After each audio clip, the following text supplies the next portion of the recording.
नमस्कार दोस्तों, इन्फो गली में आपका बहुत-बहुत स्वागत है। दोस्तों, जैसे कि आप जानते हैं कि भारत का इतिहास सदियों से ही गौरवशाली रहा है। जैसे कि आज से कुछ समय पहले भारत में अंग्रेजों का राज था और इनके आने से पहले भारत में कई साम्राज्य हुए, जिन्होंने अपने आप को यहाँ पर स्थापित करने के लिए कई रणनीतियाँ अपनाई और अपना आधिपत्य स्थापित किया। और इसी कारण यहाँ समय-समय पर नए साम्राज्यों की स्थापना होती रही और पुराने साम्राज्यों का पतन होता रहा और अनेकों लड़ाइयाँ हुई, जिनमें कुछ विजयी हुए और कुछ काल के गाल में समा गए और कुछ युद्धों को इतिहास के सुनहरे पन्ने में जगह मिली। जी हाँ, आज हम बात कर रहे हैं तराइन के युद्ध की, जो कि उन्हीं में से एक है और इस युद्ध को भारत के गौरवशाली इतिहास के युद्धों में से एक माना जाता है। और इस युद्ध के बाद से ही भारत मुगलों के गुलाम सैकड़ों सालों के लिए बन गया था। आशा करता हूँ आपको हमारी वीडियो अच्छी लगेगी। अगर आपको हमारी वीडियो अच्छी लगती है तो वीडियो को लाइक, शेयर और चैनल को सब्सक्राइब करना बिल्कुल ना भूलें। तो चलिए शुरू करते हैं। तो दोस्तों, बात आज से करीब 1000 साल पहले की है, जब महमूद गजनवी ने 998 ईसा पूर्व से लेकर 1030 ईसा पूर्व तक भारत के कुछ हिस्सों में शासन किया था और उसने भारत पर करीब 17 बार आक्रमण किया था और भारत को लूटा था। और आपको बता देते हैं कि ये लोग पहले बुद्धिस्ट थे, लेकिन जब इस्लाम का उदय हुआ तो ये लोग सुन्नी इस्लाम में कन्वर्ट हो गए थे। और जो गोरीस और गजनवी थे, इस्लाम के उदय होने के बाद इनका यह मानना था कि जितनी भी आइडल वर्शिप होती है, जैसे कि जो लोग मूर्ति को मानते हैं, उनकी पूजा करते हैं, पत्थर की पूजा करते हैं, जहाँ पर भी है इन सबको उखाड़ कर फेंको। और ये जानकारी हमें इतिहास से ही मिली है। और इन लोगों का मानना था कि जहाँ जहाँ पर भी पत्थर या मूर्ति पूजा होती है, उस जगह को नष्ट और तबाह कर दो। बेसिकली इन लोगों ने भारत में जहाँ जहाँ पर भी पूजा के स्थल थे, यानी कि मंदिर थे, जो भी थे, इन लोगों ने उनको उस जगह को नष्ट कर दिया था। दोस्तों, जैसे कि आप जानते हैं कि मोहम्मद गजनवी ने 998 ईस्वी से लेकर 1030 ईस्वी तक भारत के कुछ हिस्सों में राज किया। बाद में इसकी मृत्यु के बाद मोहम्मद गोरी ने गजनवी को अपने नियंत्रण में कर लिया। दोस्तों, यहाँ सबसे पहले उसका काम अपनी सत्ता को मजबूत करना था। जहाँ जहाँ पर भी उसका शासन था, वहाँ उसने अपने आप को और मजबूत और शक्तिशाली बनाया। फिर उसको लगा कि भारत के और हिस्सों पर भी कब्जा करना चाहिए और सत्ता की भूख ने उसको भारत आने पर मजबूर कर दिया। और कुछ समय बाद मोहम्मद गोरी ने पूर्वी ईरान की तरफ से भारत में अपनी फौज के साथ चढ़ाई कर दी और यहीं से भारत की सरजमी पर कब्जा करने का सिलसिला शुरू हो जाता है। दोस्तों, साल 1175 तक वह मुल्तान समेत पूरे सिंध पर कब्जा करने में सफल रहा।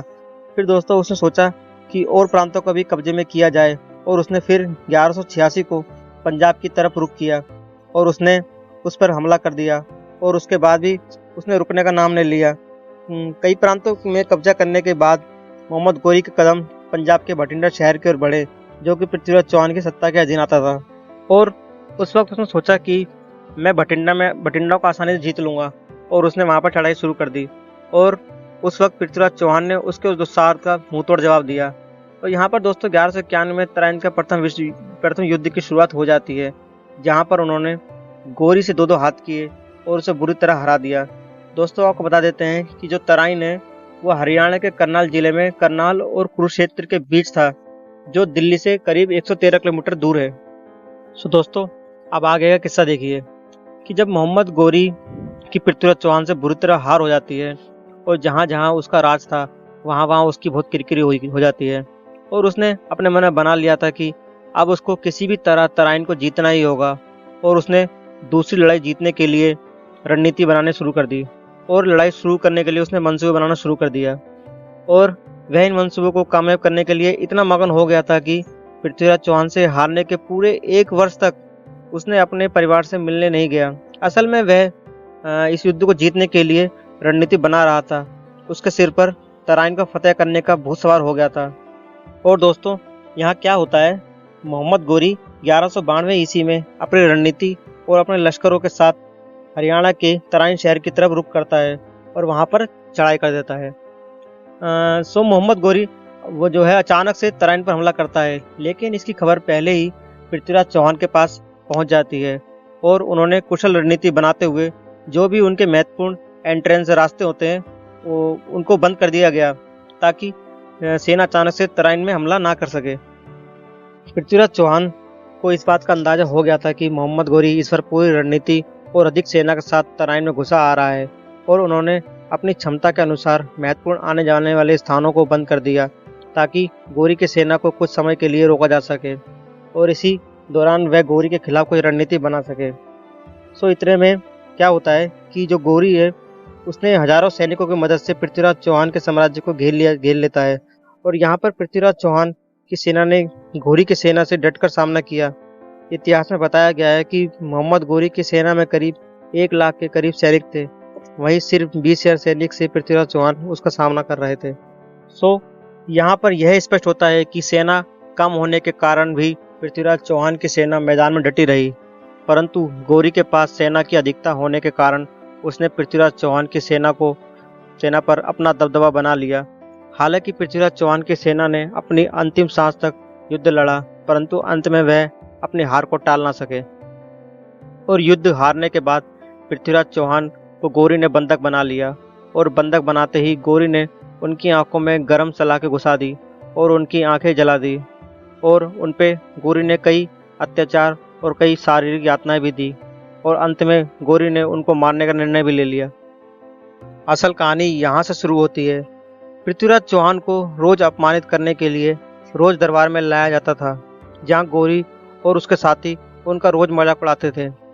पृथ्वीराज चौहान के साथ साथ उनके मित्र कवि चंद्रबरदई को भी बंधक बना लिया गया था।